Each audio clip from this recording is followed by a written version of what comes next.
Halo guys, balik lagi di Majelas with Gus Ali. Jadi kali ini kita kedatangan Bang Otot atau dikenal dengan knalpot petir. Jadi langsung aja kita sambut Fadelski. Assalamualaikum. Waalaikumsalam. Apa perlu? Assalamualaikum. Weh, aduh.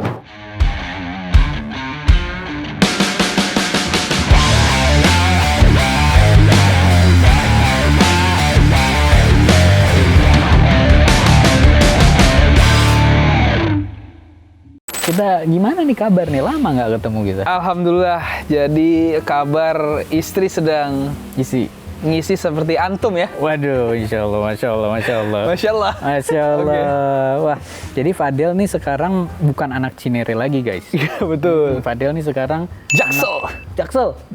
Kalibata Squad. Iya. Waduh. Kalibata. Jadi Fadel nih dari Kalibata bawa motornya Jasmine yang sudah dimodif luar biasa banyak ya. Sudah sih, tapi belum kategori head-on belum sih ya. Kalau anak-anak zaman sekarang kan mungkin head-on tuh harus mentok rata kanan atau ini masih OTW head-on lah. Oh, jadi ini rata kanan sedikit. Iya, sedikit aja. Gitu, tipis-tipis. Iya. Tipis-tipis. Iya. Jadi sebelumnya tuh Fadel nih tadi ngobrol-ngobrol. Jadi seharusnya kita tuh datang langsung majelas gitu kan. Iya. Tapi tadi kita ngobrol lebih dari sejam. Jadi yang kita obrol ini kurang lebih sama aja kayak tadi kita ngobrol nih. Waduh. Betul. Nah, Del, ini kan kita biasanya ngundang teman-teman ke majelas nih anak-anak motor, vlogger. Nah, boleh diceritain sedikit nggak ada tukang galon datang? Waduh. Tukang galon paling rame se-Cinere. Boleh diceritain nggak ke penonton-penonton tercinta nih, Fadelski ini siapa sebenarnya? Kalau dari point of view lu. Oke, jadi kalau gue nyeritain nanti beda malah. Oke, jadi gue ngomongnya nih sahabat Ali atau apa nih? Udah ngomong aja apa deh, sahabat super. Audiens lu apa namanya biasanya kan gitu? Audiens gue umat gue panggil. Umat ya? Umatku gitu. Umatku ya? Sebenarnya tuh gue mungkin mendescribe diri gue itu, gue lebih seneng dipanggil sebagai content creator. Oh, content creator. Tapi untuk spesifikasi bidangnya lebih ke arah mungkin otomotif, lifestyle, sama perfitnessan duniawi lah, kesehatan lah. Perfitnessan duniawi. Betul. Yeah. Jadi kita ada branding Bang Otot itu. Bang Otot. Nggak cuman Gus Ali dong yang bilang, tapi ada beberapa juga lah. Oh gitu, oke. Terus abis itu ya kita juga aktif di dunia permotoran juga. Mungkin Ali juga udah tahu ya, gue dari 2000 berapa kali mungkin. Udah lama lo. Gue ketemu lo tuh 2018. 18 iya. Sebelum Covid ya. Sebelum Covid. Jauh sebelum Covid. Ketemu di Motobrats, makan burger, dibeliin Bapak Fitra. Iya, Motobrats. Sangat berjasa ya. Iya. Tapi itu terakhir kita dibeliin burger, kita nggak dibeliin burger lagi setelah itu. Bener. Jadi next sponsor mungkin burger Bapak Fitra kali sini ya? Iya, tapi Motobrats nggak buka burger sih. Jadi kita tunggu burgernya. Iya. Ini nih, lu nih sekarang nih udah nge-vlog, udah ngonten lama ya. Lu kan content creator nih mau disebutnya kan? Iya. Nih banyak nih yang mengkategorikan lu sebagai macam-macam kan, yang Bang Otot ini. Tuh lu dikenal dari motor lu yang unik. Yang knalpot Jasmine, yang knalpot petir gitu kan. Nah, berarti lu kan udah dikenal nih se-Indonesia nih. Iya, nggak sampai se-Indonesia lah. Sealam barzah mungkin. Gue serem. Jadi ternyata Fadel nih kalau nge-vlog di alam baka. Serem banget. Balik-balik ke dunia dimensi lain ya. Iya. Boleh nggak kasih tips nih ke anak-anak yang mau jadi kayak lu nih? Dari perfitnessan maupun content creating. Oke. Suka dari lu. Kalau tips sih dari gue, satu yang penting jadi diri sendiri sih. Satu. Karena menurut gue kalau lo meranin satu karakter yang bukan diri lo sendiri, mungkin di awal-awal karena lo ngerasain cuan atau ada views gede, mungkin enak. Tapi untuk long termnya ke depannya pasti beban gitu loh. Jadi lo ngejadiin sesuatu yang beban kan siapa sih yang mau gitu loh. Iya. Jadi yang pertama lo harus jadi diri lo sendiri. Terus lu harus analisa juga nih SWOT, strength, weakness, opportunity sama threat lu tuh di mana. Kayak personal branding lu pengennya dikenal sebagai apa. Terus kemudian gua karena emang suka di fitness, terus kemudian otomotif, jadi gua ngambil tengah-tengahnya gitu loh. Karena kan kebetulan di dunia otomotif yang waktu itu branding di fitness juga belum ada. Jadi gua masuk di situ. Terus yang ketiga ya lo harus punya ciri khas juga selain dari personal branding lo di kuda besi lo gitu loh, atau di vehicle lo. Lo pengennya dikenal sebagai apa atau gimana untuk milestone lah, batu lompatan menurut gua. Ke depannya gitu ya. Abis itu ya udah lo ya sama lah pada umumnya, konsisten segala macem. Tapi ya mungkin yang namanya pekerjaan kan naik turun ya. Iya. Sekarang kita lagi turun terus. Sumpah ya. Jadi kalau kita lihat ya sebenarnya naik turun, lagi nyungsep terus turun nih kita. banget nih. Ini motovlog lagi hancur menurut Iya, gue. sebenarnya ini nih Fadel nih mau ngobrolin itu dari awal datang nih. Orang kan yang gua undang ke sini ngomongin tentang dirinya gitu. Iya. Ini malah curhat jadinya. Curhat Pak kita ya hari ini karena menurut gua coba dari lu nih gimana nih kalau dari lu nih? Ya sebenarnya sih gua udah buat POV lah, anak-anak zaman sekarang POV ngomongnya point of view ya. POV-nya di channel YouTube gue juga. Intinya gue tuh buat ya bisa dibilang thumbnail nyerempet realita. Intinya gue pengen nyerah di dunia, khususnya di dunia permoto vlogeran. Ya lu sempat bikin konten apa? Judulnya itu? Ya itu pengen nyerah, terus kayak apa sih yang salah di gue mikir gitu loh. Karena gue ngerasa personal branding udah coba, terus cari hal yang beda dari vlogger lain gue udah coba. Tapi outputnya ternyata di 2023 sekarang tidak sesuai dengan harapan atau ekspektasi. Iya. Jadi di situ ketika ekspektasi tidak sesuai dengan harapan, mental tuh kayak jar. Iya, kayak crash ngerti gak? Crash ngerti gak? Itu video lu yang crash itu tuh yang sampai jutaan kan? Iya. Nah, itu gua crash tuh di situ tuh. Tapi ngomong jutaan, tapi biarpun kita lagi drop views kita nih, ada juga yang naik, Del. Oh kan gua udah bilang, yin and yang. Bener nggak?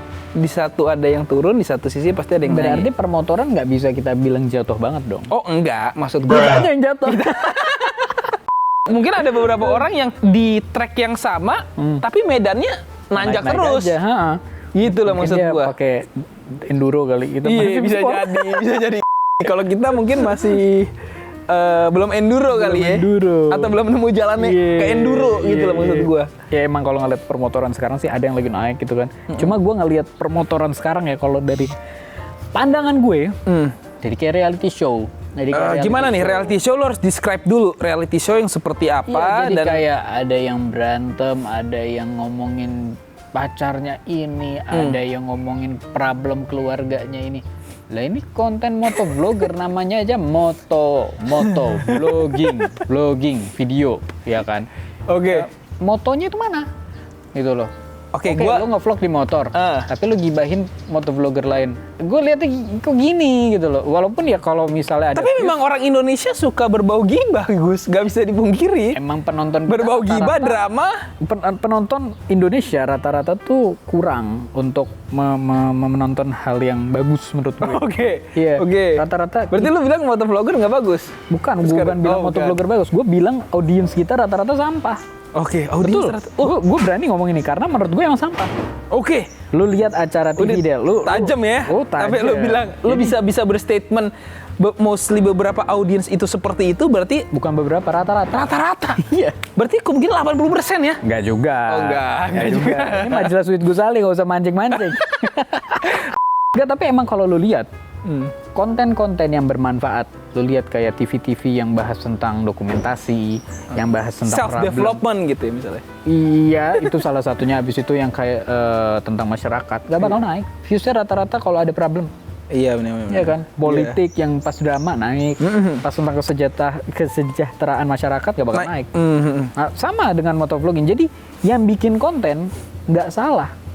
Motovlogger itu yang bikin kayak gitu menurut gua mereka nggak salah. Iya. Karena audiensnya ada kok. Mereka pintar nyari pasar. Tapi apakah mau kita mencari pasaran seperti itu?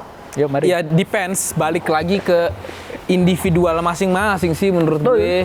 Kayak setiap kolam pasti ada ikannya. Iya. Tinggal lu mau pilih kolam yang mana, bener gak? Ya cuma kalau kita kolamnya lagi gak ada ikan.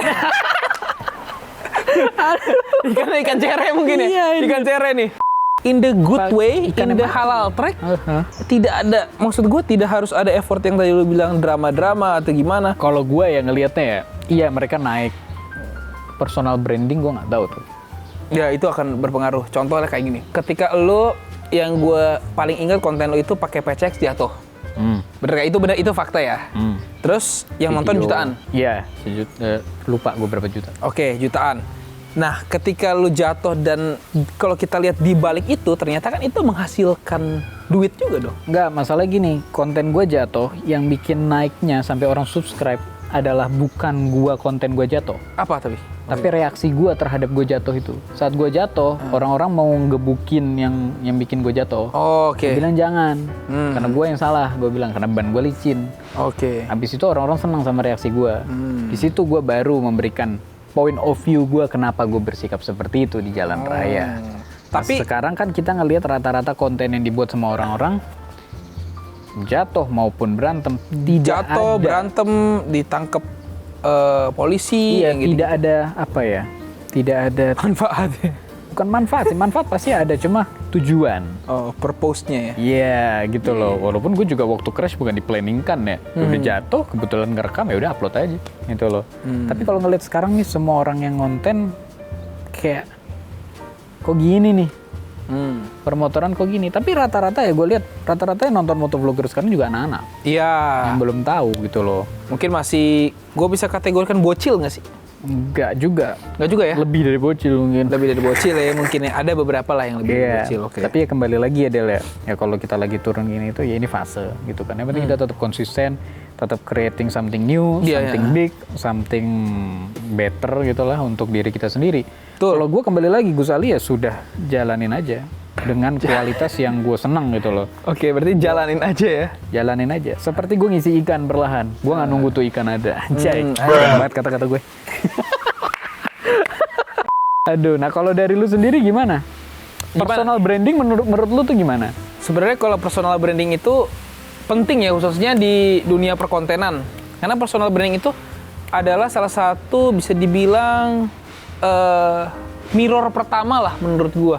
Lu pengen dikenal sebagai siapa gitu lah. Di dunia internet lu pengen dikenal sebagai siapa gitu loh. Kayak ya, tapi lu mau nggak kalau personal branding lu dirubah, tapi lu harus rubah nih, lu rubah banget karakter yang lu nggak suka, tapi duit lu banyak, mau nggak lu? Ya, gue langsung jawab nggak mau, karena gue ngejalanin. Tapi ngomonginnya misalnya 3 bulan 3M, mau nggak lu? Oh, anjir, gila sih itu. Agak-agak hiperbola sih itu sih. Lo misal ini. Oh, misal. Loh, kan lu bilang nggak mau. Mungkin awal-awal mau, tapi lama-lama kan kayak ngejalanin satu hal yang bukan karakternya dia, kayak gue nggak, susah berat. Tapi 3M lo Del. Gila. 3M, lu rubah karakter lu. Lu dapet 3M per bulan se-M. Aduh, berat sih gue. Dan kontrak setahun nih. Gue lebih mikirin long termnya gitu loh maksud gue. 12M lu dapet setahun, lu dapet long term kan. Lu bisa. Apa tuh ini belakang? Mancing terus. Ya kalau dari gue sih tadi personal branding intinya penting lah. Tapi untuk mendapatkan personal branding itu nggak mudah menurut gue. Memang. Jadi emang sambil menyelam minum air. Bukan, maksud gue nih gini, kembali yang tadi 3M ya. Orang-orang yang bikin sampai kayak kita lihat nggak ada personal branding, mereka dapat duit gede dari situ Del. 3 digit, 4 digit, 5 digit, sampai 1000 digit. Mungkin banyak banget tau deh. Banyak banget ya, oke. Ya tapi kan mereka dapat duit. Betul. Mereka nggak dapat karakter di situ. Tapi kalau lu ngelihat orang-orang yang pengusaha kerja, jarang orang yang kerja by passion. Iya kan? Tapi ada yang kerja by passion, ada. Ada. Tapi kalau orang idealis biasanya nggak dapat duit banyak. Nah ini kita ngomongin duit ya. Oke. Lu dikasih se-M per bulan, kontrak sampai 5 tahun. Tapi lu harus menghilangkan karakter lu. Lu lakukan nggak itu? Tapi lu nggak itu ya, bukan jadi haram gitu atau lu jadi kayak meninggalkan, kayak misalnya gini, lu ninggalin karakter lu harus jadi kayak apa sih bahasa? Gembel. Lambai, habis itu lu harus ngelakuin sesuatu yang haram, bukan kayak gitu. Oke. Tapi lu cuma keluar dari karakter lu aja. Tapi lu dapet duit segitu. Lu bakal ngelakuin nggak? Kalau gue bakal ngelakuin. Nah, ini mikir rasional kan? Iya, karena menurut gue semua mostly ya, mungkin nih 90% kali ya. Dunia sosmed tuh dunia tipu-tipu menurut gue. 90% lo bilang? Iya, 100% menurut gue. Tapi ada orang yang emang aslinya begitu, dia kayak gitu di sosmed mungkin ada. Tapi itu hanya minoritas. Semua yang di sosial media itu yang ditampilkan. Fake gitu nih maksudnya? Bukan fake sih, tapi yang dipilih untuk ditampilkan. Semua sudah melewati editing, udah melewati planning, topik gitu-gitu semua gitu loh. Tak aja yang kita tonton itu sudah dipilih dengan editing, mana yang ditayangkan, mana yang enggak. Betul. Kita melihat apa yang mau ditayangkan, bukan apa yang harus ditayangkan. Iya, setuju. Makanya jadi kalau ngeliat sih ya, semua ini fake. Kelihatan tuh orang kayak nggak punya problem hidupnya di sosial media. Gak ada, semua orang pasti punya problem. Tadi ya. Maksud gue ya kayak teman-teman gue salut sih sama teman-teman motovlogger yang tetap tegar meskipun sedang tidak baik-baik saja ya. Tidak baik-baik saja di balik layar. Kadang kalau curhat pusing juga sebenarnya mengenai salah satu platform tercinta kita. Yaitu kalau ya YouTube ya begitu. Pokoknya sejak COVID semua berubah. Gue punya pemikiran nih Gus. Kalau mengenai kolaborasi, oke ya. Karena kan salah satu penunjang untuk naiknya di sosial media atau platform seseorang itu kan kolaborasi. Nah, lu setuju nggak kalau kolaborasi itu sebenarnya bisa dilakukan dengan siapapun dan dengan status sosial ataupun status kreator itu di fase manapun? Setuju aja. Atau lu menyangkal dengan kalau lu mau collab sama gue harus bayar ya? Ada yang begitu. Atau karena gue di fase ini, ketika kita pengen collab, lu harus ini ya gitu. Ada yang kayak gitu. Nah, menurut lu gimana pandangan lu terhadap itu? Apakah seharusnya orang yang udah kita bisa ngomong di atas kita itu, yang mungkin di atas awan-awan itu, sekarang yang lagi di atas awan, seharusnya tuh dia punya kayak jiwa angel dalam hatinya dia, ayo anak-anak yang lagi drop ikut bersama bapak gitu loh, ngerti gak sih gue? Ayo anak-anak gitu, kita grow together gitu. Aduh, banyak dark joke nih gue. Iya, bisa menurut tuh seharusnya ada nggak alternatif seperti itu? Gini, kalau orang yang narik semua untuk kolaborasi, pasti ujung-ujungnya dia itu powerful banget sosial medianya. Kalau kolaborasi sendiri sebenarnya bisa dilakukan semua orang. Tapi kalau orang lain punya, lu kalau mau kolaborasi sama gue harus bayar, itu haknya dia juga. Kalau misalnya sosial medianya gede, orang kepengen naruh brandnya untuk kolaborasi, itu haknya dia juga. Oke. Jadi nggak ada salahnya, gitu loh. Cuma apakah etis? Nah itu. Etis nggak sampai bayar gitu, sampai ada transfer rekening gitu loh Gus? Iya. Seperti pernah berpengalaman. Enggak, maksudnya. Kayak dari hati banget ngomongnya. Sempat, maksudnya etis nggak menurut lo? Atau kita kerucutin lagi deh, sekarang di dunia permotovloggeran yang fasenya lagi sekarang kayak gini, sampai ada yang misalnya minta bayaran itu etis nggak? Untuk collab gitu loh? Menurut gue ya, hak-haknya mereka aja sih. Oh, hak mereka, oke. Kalau etis nggak etis sih, ya hak mereka juga sih. Oh iya. Kalau nggak etis sih, kalau misalnya dia ngerendahin gue, nah itu apaan sih gitu. Tapi kalau nggak ada yang pernah membuat hukum kolaborasi itu begini. Nggak ada. Emang? Nggak ada statement ya? Nggak ada UU ITE-nya tuh nggak ada ya? Nggak ada. Oh iya. Lu mau kolaborasi dari yang apa-apa, nggak ada peraturan gitu loh. Jadi ya sama aja. Tapi sebenarnya Fadilski punya pandangan lain nih di sini nih. Nggak, karena gue ngerasa gini.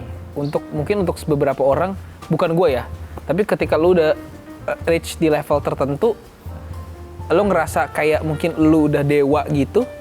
Ketika ada orang yang mau collab sama lu gitu ya misalnya, lu pasti akan menstandarkan diri lu dan memberikan rate diri lu. Nah itu yang maksud gue. Iya.